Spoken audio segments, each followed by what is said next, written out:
Good morning, 7th standard students. Today in your English class, we are going to see grammar revision. So, இது வரைக்கும் நம்ம பார்த்திருந்த எல்லா கிராமரோட revision exercises தான் நம்ம இன்னைக்கு பார்க்க போறோம். So, first வந்து determiners. Determinersன்றதா நம்ம first பார்த்த grammar part. So, இதுல வந்து a little, lot of, a few, fewer, many, much இதெல்லாமே வந்து determiners தான். ஸோ இதை வந்து நம்ம இந்த பேராகிராஃபில் ஃபில்அப் பண்ணணும். ஸோ அப்படியே பேராகிராஃப் படிக்கும் போதே நம்ம எது சூட் ஆகுமோ அதை ஃபில்அப் பண்ணிகிட்டே வரலாம். இதோட டைட்டில் வந்து don't call us, we will call you. 2 years ago I moved to a new neighborhood. There seemed to be very few people in this area without telephones. So very few, very வந்தாலே நம்ம என்ன use பண்ணோம், few use பண்ணோம். Very few people in this area without telephones, so I expected to get a new phone quickly. I applied for one as soon as I moved into my new house. We are not supplying many new phones in your area. We are not supplying many new phones in your area, an engineer told me. A lot of people want new phones at the moment and the company is employing fewer engineers than last year so as to save money. So இது படிக்கும் போதே உங்களுக்கு அர்த்தம் தெரியணும். So நாங்கள் வந்து இப்போ நிறைய ஃபோன் சப்ளை பண்ணுறதில்ல, ஸோ அதனால மெனி. நெக்ஸ்ட் வந்து நிறைய பேர் வந்து நியூ ஃபோன்ஸ் வேணுங்கிறாங்க. So a lot of people want new phones at the moment and the company is employing fewer engineers. கொஞ்சமான என்ஜினியர்ஸ் தான் அவங்க எம்ப்ளாய் பண்ணியிருக்காங்க. ஸோ அதனால வந்து கம்பெனி வந்து மணி சேவ் பண்ணதுக்காக fewer engineers தான் வந்து எம்ப்ளாய் பண்ணியிருக்காங்கன்றதை எழுதணும். A new phone won't cost you much money but it will take little time. So new ஃபோனுக்கு வந்து நிறைய செலவாகாது, ஆனால் வந்து டைம் வந்து கொஞ்சம் நேரம் எடுக்கும் நாங்கள் சப்ளை பண்ணுறதுக்குன்னு சொல்கிறாங்க. We can't do anything to you before December. So you need little patience. So நீங்கள் வந்து கொஞ்சம் பொறுமையாக இருக்கணுன்றது தான் அந்த லிட்டில் போடுறோம். If you are waiting for a new phone and you need a few friends whose phones you can use as well. Fortunately, I had both. December came and went, but there was no sign of a phone. I went to the company's local office to protest. They told me I would have a phone by December. I protested which year, the assistant asked. So இது மாதிரி ஒரு paragraph இருக்குது. இதில் எந்தெந்த இடத்துல எந்தெந்த டிட்டர்மினர்ஸ் போடணும் அப்படின்றத நம்ம படிக்கும் போதே தெரிஞ்சுக்கணும். ஸோ நிறையன்னு வரும்போது மெனி, கொஞ்சம் வரும்போது ஃபியூ, அது மாதிரி நீங்கள் பார்த்து யூஸ் பண்ணணும். So this is your first exercise, determiners. Next grammar exercise வந்து perfect tenses. So இங்க வந்து ஒரு exercise கொடுத்திருக்காங்க. இதில் வந்து ஒரு ஹரிஷ் அப்படிங்கிற ஒரு டைம்லைன் கொடுத்துருக்காங்க. ஸோ இந்த டைம்லைனை வந்து நம்ம present perfect tense யூஸ் பண்ணி சென்டென்ஸாக மாற்றி எழுதணும். present perfect tense தான் உங்களுக்கு தெரியும், has or have plus third form of the verb use பண்ணணும். ஸோ அது யூஸ் பண்ணி எப்படி வந்து சென்டென்ஸாக எழுதுறதுன்றதை பார்க்கலாம். ஃபர்ஸ்ட் 1971ல Harish is born in Madurai. So இது வந்து ஆல்ரெடி நடந்து முடிஞ்ச ஒரு விஷயம் இல்லையா, so present perfect tense use பண்ணும். So Harish has been born in Madurai. Has been born அதாவது பாசிவ் ஃபார்மில் எழுதணும். நெக்ஸ்ட் வந்து 1976ல Harish and his family move to Chennai. So Harish and his family have moved to Chennai because ப்ளூரல்ல வந்திருக்கு. ஸோ அதனால have moved to சென்னைன்னு எழுதணும். 1993ல Harish finishes college and starts working for Indian Oil. So Harish has finished his college and started working for Indian Oil னு எழுதணும். Next 1996ல Harish has been promoted as a manager at Indian Oil. இது வந்து passive formல இருக்கனால நம்ம has been promoted னு எழுதணும். Next 1997ல Harish has met Amina. Next, Harish and Amina have got married. Next, they have got a child in 2001. So, அந்த மாதிரி தான் நீங்கள் இங்கே போடணும். ஸோ இது வந்து perfect tense. Next வந்து பாருங்க, next exercise. Read the following passage and fill in the blanks with the correct form of the verb. Where had I gone? What had I gone? What had I seen? So இந்த பேசேஜில் வந்து already உங்களுக்கு verbs கொடுத்துருக்காங்க. So இதை use பண்ணி correct form of the verb வந்து நம்ம use பண்ணி நம்ம எழுதணும். ஸோ இதில் வந்து பாருங்க, ஃபர்ஸ்ட் வந்து I had never seen such beautiful sights before I visited Paris in 2012. So நடந்து முடிஞ்சு போன விஷயம், அதுவும் 2 விஷயம் நடக்குது. ஸோ பாரிஸ்க்கு போகிறது ஒரு விஷயம், அங்கே வந்து பியூட்டிஃபுல் சைட்ஸை பார்க்குறது ஒரு விஷயம். ஸோ அதனால் இந்த இடத்துல பாஸ்ட் பர்ஃபெக்ட் டென்ஸ் யூஸ் பண்ணோம். So I had never seen such beautiful sights before I visited Paris in 2012. I saved money for 5 years before I booked my trip to Paris. இந்த இடத்துல simple past tense use பண்ணோம். I was very excited before my trip to Paris. I had never been out of India. அதாவது Paris ட்ரிப்புக்கு முன்னாடி நான் வந்து India விட்டு எங்கேயுமே வெளியே போனதில்லை. ஸோ இதுவும் வந்து 2 விஷயம், பாரிஸ்க்கு போகிறது, அதுக்கு முன்னாடி நான் எங்கேயுமே போனதில்லை அப்படிங்கிறது. ஸோ இங்கேயும் வந்து நம்ம பாஸ்ட் பர்ஃபெக்ட் டென்ஸ் தான் யூஸ் பண்ணோம். I had never been out of India. When I went to Paris, I spent many days touring the city. The city was big. Sometimes I got lost and asked for directions. I asked for directions in French. That was easy because I had been studying French for 2 years before I visited Paris. For 2 years அப்படின்னு வரும்போது நம்ம வந்து இங்கே past perfect continuous tense use பண்ணோம். So I had been studying French for 2 years before I visited Paris. By the time I left Paris, I toured many beautiful places. The Eiffel Tower, the Notre Dame Cathedral and the Luxembourg Gardens were just a few of the places I saw. Before I visited Paris, I had only seen those places on television.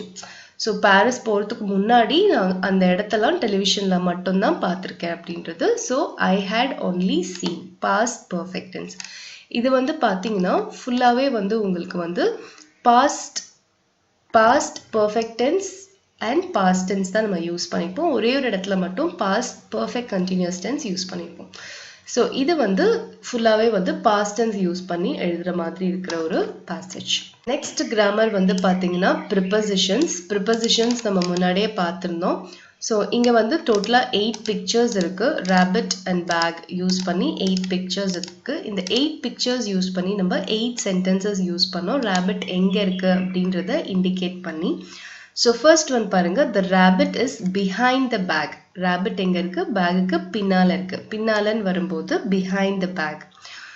Next வந்து rabbit வந்து பேகுக்கு முன்னால் இருக்குது. முன்னாலன்னு வரும்போது the rabbit is in front of the bag. Next rabbit வந்து பேகுக்கு கீழே இருக்குது. So the rabbit is under the bag. Next வந்து ரேபிட் வந்து உள்ளே இருக்குது. So the rabbit is inside the bag. Next வந்து ரேபிட் வந்து பேகுக்கு மேலே இருக்குது. So the rabbit is on the bag. Next வந்து ரேபிட் 2 பேகுக்கு நடுவில் இருக்குது. So the rabbit is in between the bags. Next வந்து ரேபிட் வந்து பக்கத்தில் இருக்குது. So the rabbit is beside the bag. Next வந்து ரேபிட்ஸ் வந்து அதாவது சுற்றி வருது bag. So the rabbit is around the bag. ஸோ இந்த மாதிரி தான் நீங்கள் ப்ரிப்பசிஷன்ஸ் யூஸ் பண்ணி இந்த 8 சென்டென்ஸும் நீங்கள் எழுதணும். நெக்ஸ்ட் வந்து பாருங்க, comparative and superlative survey. So answer the questions below. Write your answers in the second column of the table. So இங்க இருக்கிற questionஸ்க்கான answers வந்து நீங்க இங்க எழுதணும். How old are you? உங்களோட age எழுதணும். How tall are you? உங்களோட height in centimeters எழுதணும் or feetல எழுதலாம். What bicycle do you have? என்ன சைக்கிள் உங்ககிட்ட இருக்கு? லேடி பேர்டா, ஹெர்குலஸா, அது மாதிரி இங்கே எழுதணும். How many languages do you speak? எத்தனை லாங்குவேஜ் உங்களுக்கு தெரியும்? அதை இங்கே எழுதுங்க. At what time do you usually wake up? காலையில் எத்தனை மணிக்கு நீங்கள் எழுந்துப்பீங்க? அதை இங்கே எழுதுங்க. How far is your home from school? உங்கள் ஸ்கூல்லேருந்து உங்கள் வீடு எவ்வளோ டிஸ்டன்ஸில் இருக்குது? அதை இங்கே எழுதிடுங்க. நெக்ஸ்ட் வந்து நீங்கள் என்ன பண்ணணும்னா, write the other students' names at the top of the table. So இங்கெல்லாம் வந்து உங்களோட கிளாஸ்மேட்ஸோட பேர் எழுதிடுங்க. பேர் எழுதிட்டு அவங்க கிட்ட அவங்களோட ஏஜ், ஹைட், அவங்க என்ன பைசைக்கிள் வச்சிருக்காங்க, எத்தனை லாங்குவேஜ் பேசுவாங்க, அவங்க எத்தனை மணிக்கு எழுதுவாங்க, எவ்வளோ டிஸ்டன்ஸ் இருக்கு அவங்க வீட்டுக்கும் ஸ்கூலுக்கும், இது எல்லாமே நீங்கள் மித்த காலம்ஸில் நீங்கள் ஃபில்அப் பண்ணணும். இது எல்லாத்தையும் ஃபில்அப் பண்ணதுக்கு அப்புறமா நீங்கள் எல்லாத்தையும் கம்பேர் பண்ணி comparative sentence and superlative sentences எழுதணும். ஸோ இது வந்து ஆக்சுவலி உங்களோட எக்ஸசைஸ் மாதிரி தான். நீங்கள் வந்து உங்கள் கிளாஸ்மேட்ஸ் இல்லைனா கூட உங்களோட நேபர்ஸ் கூட, உங்களோட பக்கத்தில் வீட்டு பக்கத்தில் இருக்க ஃப்ரெண்ட்ஸ் கூட அவங்களோட பேர் எழுதிட்டு அவங்க கிட்ட இருக்கிற அந்த டீட்டெயில்ஸ் எல்லாத்தையும் எழுதிட்டு நீங்கள் வந்து ஒரு விஷயத்துக்கும் நீங்கள் வந்து ஒரு சென்டென்ஸ் எழுதணும். இப்போ எக்ஸாம்பிள் பாருங்கள், I am the oldest in my group. So இந்த ஏஜில் யார் வந்து பெரியவங்களா இருக்காங்களோ அவங்கள போட்டு எழுதணும். ஃபார் எக்ஸாம்பிள், அபிஷேக் தான் வந்து உங்கள் கிளாஸ்லேயே ஓல்டஸ்ட் அப்படின்னா Abhishek is the oldest in my group அப்படின்னு சொல்லி நீங்கள் எழுதணும். Next, my cycle is more colourful than Jane's bicycle. So யாரோட சைக்கிள் ரொம்ப நல்லா இருக்கோ அதை கம்பேர் பண்ணி நீங்கள் எழுதணும். ஸோ இங்கே வந்து ஃபர்ஸ்ட் ஒன் வந்து சூப்பர்லேட்டிவ், தி ஓல்டஸ்ட் அப்படிங்கிறது சூப்பர்லேட்டிவ் சென்டென்ஸ். செகண்ட் ஒன் வந்து ரெண்டு பேரோட சைக்கிளை கம்பேர் பண்ணுறதுனால இது கம்பேரிட்டிவ் டிகிரி. ஸோ இந்த மாதிரி நீங்கள் ஒவ்வொன்றும் நீங்கள் கம்பேர் பண்ணி நீங்கள் எழுதணும். ஸோ ட்ரை பண்ணுங்கள். ட்ரை பண்ணிவிட்டு டோட்டலாக 6 சென்டென்சஸ் எழுதணும். ஏஜுக்கு ஒரு சென்டென்ஸ், ஹைட்டுக்கு ஒரு சென்டென்ஸ். ஸோ ஏஜ் பொறுத்த வரைக்கும் யார் வந்து ஓல்டஸ்ட்டோ அவங்க பேரை போட்டு ஷீ ஆர் அவங்க பேரை போட்டு is the oldest in my group, அது ஃபர்ஸ்ட் சென்டென்ஸ். செகண்ட் சென்டென்ஸ் வந்து ஹைட். இங்கே இருக்கிறதுலே யார் ரொம்ப டாலோ அவங்கள வந்து நீங்கள் என்ன எழுதணும்னா உங்கள் கிளாஸில் இருக்கிற பேரை போட்டுட்டு Tulsi is the tallest in my class அப்படின்னு சொல்லி போடணும். இது ரெண்டும் சூப்பர்லேட்டிவ். நெக்ஸ்ட் வந்து பைசைக்கிள். பைசைக்கிள் வந்து ரெண்டு பேரோட கம்பேர் பண்ணி எழுதலாம். யாரோட பைசைக்கிள் ரொம்ப அழகாக இருக்குது அப்படின்றத நீங்கள் கம்பேர் பண்ணி எழுதலாம். Next, number of languages. So யார் வந்து நிறைய லாங்குவேஜஸ் பேசுவாங்க அப்படின்றத நீங்கள் கம்பேர் பண்ணி எழுதலாம். வெற்றிவேல் ஸ்பீக்ஸ் மோர் லாங்குவேஜஸ் தென் அபிஷேக், அந்த மாதிரி நீங்கள் எழுதலாம். ஸோ அதே மாதிரி wake up time, distance to school. So இது மாதிரி நீங்கள் யூஸ் பண்ணி நீங்கள் கம்பேரிட்டிவ் அண்ட் சூப்பர்லேட்டிவ் சென்டென்சஸ் இங்கே எழுதணும். நெக்ஸ்ட் வந்து பாசிவ் வாய்ஸ். பாசிவ் வாய்ஸ் நம்ம ஆல்ரெடி பார்த்துருப்போம். இப்போ அதுலேருந்து ஒரு எக்ஸசைசஸ் இருக்குது. Read the following article about the amazing similarities between the assassination of John F. Kennedy and Abraham Lincoln. Then underline the passive forms. இங்கே வந்து Abraham Lincoln and John F Kennedy இவங்களோட assassination படுகொலைக்கு ரெண்டு படுகொலைக்குமான similarities ஒற்றுமைகளை கொடுத்துருக்காங்க. இதை படித்து பார்த்து இதில் எங்கெங்கே வந்து பாசிவ் ஃபார்ம்ஸ் இருக்கோ அதை ஜஸ்ட் அண்டர்லைன் பண்ணால் நம்ம போதும். So first பாருங்க, Abraham Lincoln was elected to Congress in 1846. Was elected அப்படின்றது passive form. So அதை வந்து நீங்க underline பண்ணணும். Next வந்து Lincoln was elected president in 1860. So was elected அதை நீங்க underline பண்ணணும். அது passive form. Both men were particularly concerned with civil rights. Were concerned அப்படின்றது passive form, underline பண்ணுங்க. Both wives lost their children while living in the White House. So இதில் வந்து both wives lost their, இதில் எந்த passive form இல்லை. So no need to underline. Lincoln was shot on a Friday. So was shot என்றது passive form, underline பண்ணுங்க. Lincoln was shot in the head. இது வந்து passive form. So you have to underline. The gunman shot Kennedy in the head. இது வந்து active form, so no need to underline. Lincoln's secretary was called Kennedy. So இது வந்து நீங்க underline பண்ணணும். Kennedy's secretary was called Lincoln. இதுவும் passive form தான். So was called அப்படிங்கறத underline பண்ணணும். Lincoln was assassinated by a southerner. இதை நீங்க underline பண்ணணும். இது வந்து active form, so no need to underline. Lincoln was succeeded by a southerner named Johnson. So இது வந்து passive form, underline பண்ணிக்கோங்க. இது வந்து active form, no need to underline. Next, Andrew Johnson who succeeded Lincoln was born in 1808. Was born அப்படிங்கிறது passive form, underline பண்ணணும். அதே மாதிரி இங்கேயும் was born, passive form, underline பண்ணணும். John Wilkes Booth who assassinated Lincoln was born in 1839. So இந்த சென்டென்ஸ்ல ரெண்டு was born இருக்கு, ரெண்டுமே passive form, underline பண்ணணும். both assassins were known by வந்தாலே passive form சொல்லிருக்கேன். So were known underline பண்ணணும். Next வந்து and both names are composed of, இதுவும் வந்து passive form தான், அதுவும் வந்து நீங்க underline பண்ணணும். Next Lincoln was shot, இதுவும் passive form, so இதுவும் நீங்க underline பண்ணணும். இது வந்து active form, no need to underline. Both ran from the theater and was caught என்றது passive form, underline பண்ணிக்கோங்க. Next Booth was assassinated, அதுவும் வந்து passive form, underline பண்ணணும். இது வந்து active form, so no need to underline. So இதில் இருக்க எல்லா passive forms நான் உங்களுக்கு சொல்லியிருக்கேன், எல்லாத்தையும் நீங்க underline பண்ணிக்கோங்க.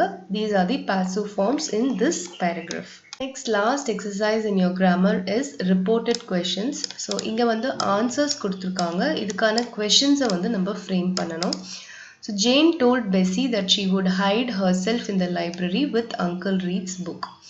So இதுக்கான question என்னவா இருக்கும்னு பார்த்தீங்கன்னா, what did Jane tell Bessie? அந்த மாதிரி நீங்க question form பண்ணணும். Next பாருங்க, John ordered Jane to come there when he called her. So அதுக்கு வந்து what did John order Jane அப்படின்னு போடணும். Eliza asked Jane what she was doing then. So what did Eliza ask Jane அப்படின்னு போடணும். Mrs. Reed told Bessie to take her away to the red room and lock her in there. So what did Mrs. Reed tell Bessie அப்படின்னு சொல்லி நீங்க போடணும். Next, Miss Temple asked Jane whether she could read and write. So what did Miss Temple ask Jane அப்படின்னு போடணும். Next, Miss Miller asked Miss Temple where she should put Jane. So what did Miss Miller ask Miss Temple அப்படின்னு எழுதணும். Jane asked Helen why they called it an institution. So why did they call the school an institution அப்படின்னு நம்ம எழுதணும். Helen asked Jane why she had come there. So அதுக்கான question, why did you come here? So next வந்து பார்த்தீங்கன்னா, Jane asked Mrs. Fairfax whether she would have the pleasure of seeing Miss Fairfax that night. So அதுக்கு question வந்து, would I have the pleasure of seeing Miss Fairfax tonight? Question mark போடணும். Next, Miss Adela told Jane that she could sing and dance also. So அதுக்கு வந்து, what did Miss Adela tell Jane அப்படின்னு சொல்லி போட்டு question mark போடணும். So இதுதான் வந்து உங்களோட கிராமர் எக்ஸசைசஸ். ஸோ இதில் வந்து நம்ம இது வரைக்கும் என்னென்ன கிராமர் பார்த்தோமோ அது எல்லாத்தோட எக்ஸசைசஸ் வந்து இதில் கொடுத்துருந்தாங்க. Prepositions, passive voice, comparative and superlative degree, determiners, present perfect tense, and then reported questions. So இது எல்லாமே நம்ம பார்த்தோம்.